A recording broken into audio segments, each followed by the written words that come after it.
O Senhor esteja convosco. Ele está no meio de nós. Proclamação do Evangelho de Jesus Cristo, segundo Lucas. Glória a vós, Senhor. Naquele tempo, Jesus estava na margem do lago de Genezaré e a multidão apertava-se ao seu redor para ouvir a palavra de Deus. Jesus viu duas barcas paradas na margem do lago. Os pescadores haviam desembarcado e lavavam as redes. Subindo numa das barcas, que era de Simão, pediu que se afastasse um pouco da margem. Depois, sentou-se e da barca ensinava as multidões. Quando acabou de falar, disse a Simão: avança para as águas mais profundas e lançai vossas redes para a pesca. Simão respondeu: Mestre, nós trabalhamos a noite inteira e nada pescamos, mas, em atenção à tua palavra, vou lançar as redes. Assim fizeram, e apanharam tamanha quantidade de peixes que as redes se rompiam.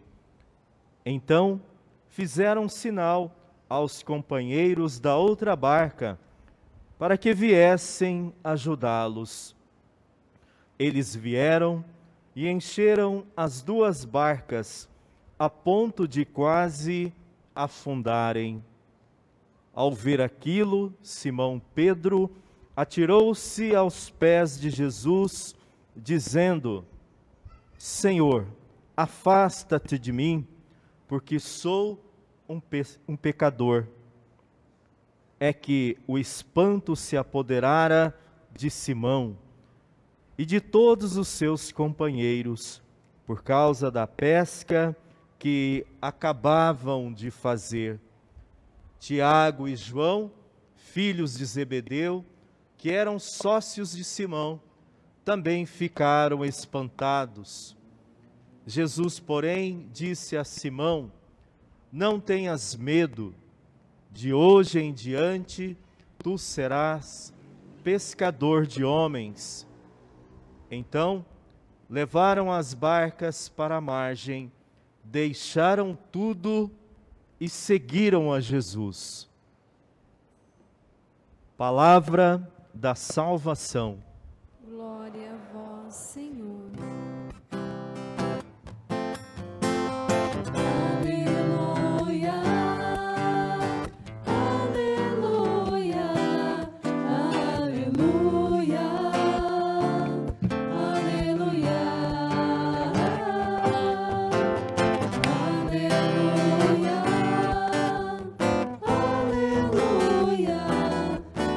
aleluia, aleluia, Caríssimos irmãos e irmãs, celebramos o 5º domingo do tempo comum. E nós estamos conhecendo aquele Jesus que nasceu no Natal para ser o nosso Salvador. Aquele Jesus que o Espírito veio sobre ele para dar a boa notícia da salvação, da libertação aos pequeninos, aos pobres, aos oprimidos. E a cada semana nós vemos uma pregação, um milagre de Jesus que nos faz conhecê-lo melhor, nos faz conhecer a vontade de Deus que se revela nele, o Cristo. Pois bem, neste final de semana, nós vamos aprender mais uma coisinha importante. O Cristo que veio do céu, amando do Pai, para nos salvar, conforme as promessas do Antigo Testamento, não vai realizar a obra da salvação sozinho. Até a sua vinda, Deus contou com homens e mulheres que pudessem colaborar para que sua palavra fosse anunciada, conhecida e vivida. E não vai ser diferente agora que Jesus chegou, para que Deus estivesse ainda mais próximos de nós, Jesus vai contar, vai precisar, vai chamar colaboradores, assim como o Pai o fez no Antigo Testamento. E nós precisamos tomar cuidado, porque no mundo imediatista que nós vivemos, na maioria das vezes, muito facilmente, nós conseguimos compreender como nós precisamos de Deus. Quer ver uma coisinha? Quem aqui já precisou de Deus? Levanta a mão. Quem precisou de Deus mais que uma vez? Levanta a mão. Ai, ai, ai, se Deus não nos atende quando nós precisamos dele. Ai, ai, ai, se Deus não realiza aquilo que nós queremos, do jeito que nós queremos. Uma primeira coisa que acontece é a grande facilidade que a maioria tem de abandonar a doutrina. Se estou nessa igreja e não fui atendido, rapidamente eu vou para outra igreja. Lá na teologia, muito tempo atrás, a gente falava do mercantilismo religioso ou da religião da mercadoria. Nós tratamos Deus como se fosse um supermercado, que a gente pode entrar, pegar o que quer e vai embora. E se não encontra o que quer ali, logo entra em outro. Mas não devemos pensar assim, porque a vontade de Deus é maior, é mais abrangente do que as nossas necessidades, as nossas dificuldades. E uma coisa que nós não conseguimos perceber, muito mais do que nós precisamos de Deus, Deus precisa de cada um de nós. Deus conta com cada um de nós. E aí, como é que nós respondemos a Deus? Será que na mesma velocidade que nós queremos que Ele nos atenda? Como nós compreendemos a vontade, o chamado de Deus na nossa vida? Da mesma maneira que nós queremos que Ele esteja à nossa disposição? Pois bem, é quando Deus precisa de cada um de nós que se revela que o reino se faz através da fé daqueles e daquelas que acreditam, que seguem, que colaboram com a missão de Jesus. O profeta, na primeira leitura, Isaías, desde o Natal vem falando para que o povo de Israel se converta, ouça a voz de Deus e para que acredite que o Senhor sempre enviará o seu ungido, o seu escolhido.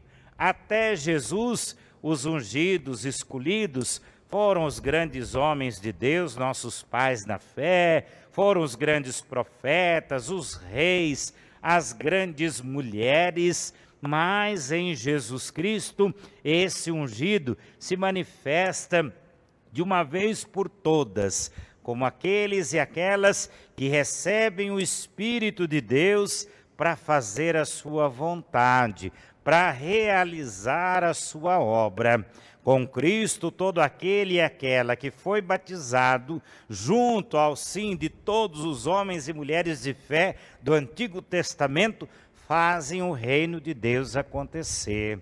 O profeta narra este momento maravilhoso dentro do templo, onde se manifestam os serafins, onde existe uma grande liturgia para Deus, mas ao final de toda essa manifestação, a pergunta é essa: e agora? Até os seus pecados foram perdoados. Quem é que vou enviar? Quem irá por nós? Então, aquele que se dispõe responde ao chamado de Deus: aqui estou, envia-me. Foi o que Jesus respondeu ao Pai quando lhe é proposto a graça de trazer ao mundo a salvação. Aqui estou, envia-me. É que todos os homens e mulheres de fé responderam quando ouviram o chamado de Deus e se comprometeram com este chamado. Padre, mas para os homens e mulheres de fé, para os profetas e para o próprio Jesus, isto é fácil. E para os pecadores, os que não têm uma vida tão correta, ou aqueles que ainda estão mais perto de si mesmo, do próprio egoísmo, do que da graça que deve ser oferecida a todos? A resposta vem com a segunda leitura. Paulo era uma pessoa que pensava apenas em si mesmo, era uma pessoa que vivia de diplomacia, ora estava junto dos judeus, ora estava junto dos romanos, era alguém que tinha privilégio, uma boa vida financeira, mas ao cair do cavalo vai encontrar-se com o Cristo, e o Cristo vai chamar para o seguir. A ele é oferecida a graça que transforma a sua vida. E aqui as coisas são ao contrário. Até agora, Paulo vivia de um Deus que realizava apenas as suas necessidades, os seus desejos. Agora, Paulo vai deixar tudo para fazer a vontade de Deus. Depois da sua conversão, perde os privilégios romanos, perde a sua posição diante dos judeus, e agora ele passa a ser perseguido, chicoteado, apedrejado, expulso, perseguido e rejeitado.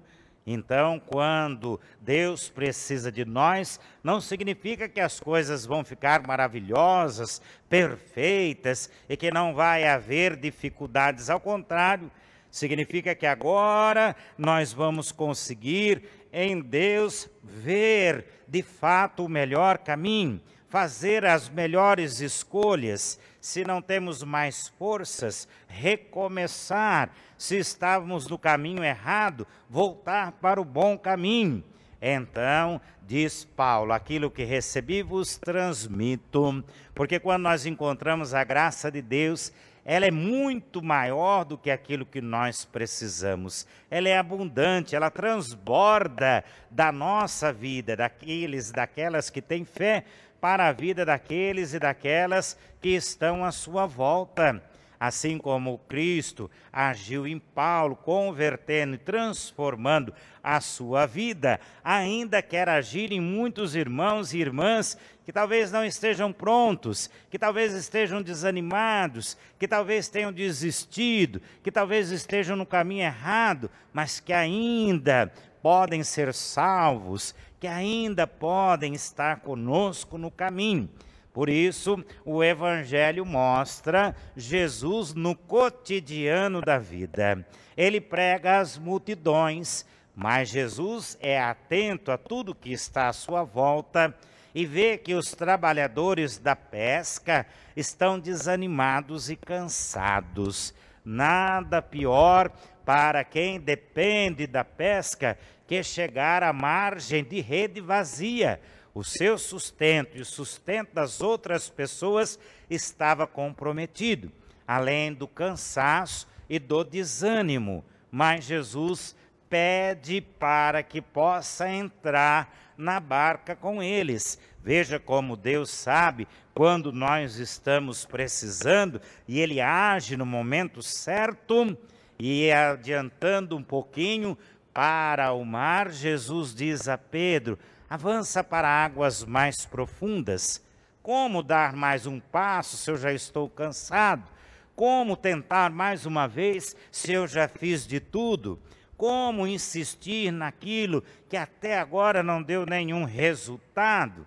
Mas Pedro tem no seu coração algo de muito importante. Ele desabafa: já pescamos a noite inteira.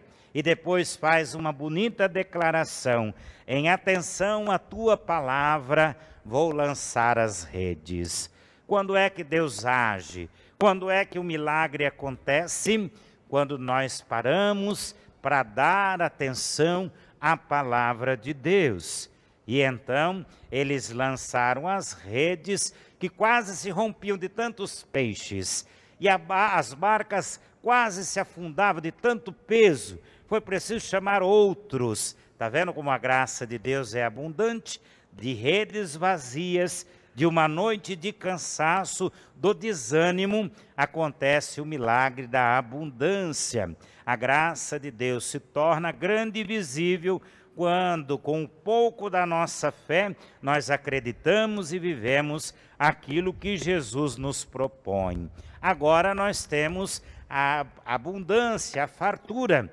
Pois bem, Pedro com os pescadores podiam pensar, agora nós vamos nos dar bem, basta Jesus passar aqui todo dia e dizer onde é que nós vamos lançar as redes e nós vamos pescar o suficiente todos os dias para a gente vender, comer e ainda sobrar. Mas não, justamente pela abundância da graça de Deus, de novo vem a mudança de vida. Vocês viram que é possível, vocês viram a força de Deus, então pode deixar aí as redes, que a partir de agora vocês vão ser pescadores de homens. Não tenhais medo. E daquele momento em diante, Pedro, Tiago, João e os outros que foram chamados vão fazer parte do grupo de Jesus. Que bonito que é a graça de Deus quando nós confiamos e permitimos Deus agir nas nossas vidas. Lembra daqueles probleminhas, lembra daquelas coisas que a gente quer de uma hora para outra, que Deus resolve, ficaram pequeninas diante de tamanha graça que Deus nos oferece, tamanho tudo aquilo que nós podemos fazer para colaborar com Jesus, para salvar nossos irmãos, para transformar o nosso mundo, para sermos homens e mulheres de Deus. Somos chamados e vamos responder, eis-me aqui, Senhor, para ser bom pai, boa mãe, bons filhos, bons profissionais. Ontem nós rezamos pelos catequistas, para sermos bons catequistas, bons e boas intercessoras. Então, a nossa resposta é para que a graça de Deus, agindo em nós, colabore com a missão de Jesus, que é salvar, transformar e libertar a vida humana. Amém. Creio em Deus Pai Todo-Poderoso, Criador do céu e da terra, e em Jesus Cristo, seu único Filho, nosso Senhor, que foi concebido pelo poder do Espírito Santo, nasceu da Virgem Maria, padeceu sobre Pôncio Pilatos, foi crucificado, morto, sepultado, desceu à mansão dos mortos, ressuscitou ao terceiro dia, subiu aos céus, está sentado à direita de Deus Pai Todo-Poderoso, donde há de vir a julgar os vivos e os mortos. Creio no Espírito Santo, na Santa Igreja Católica, na comunhão dos santos, na remissão dos pecados, na ressurreição da carne, na vida eterna.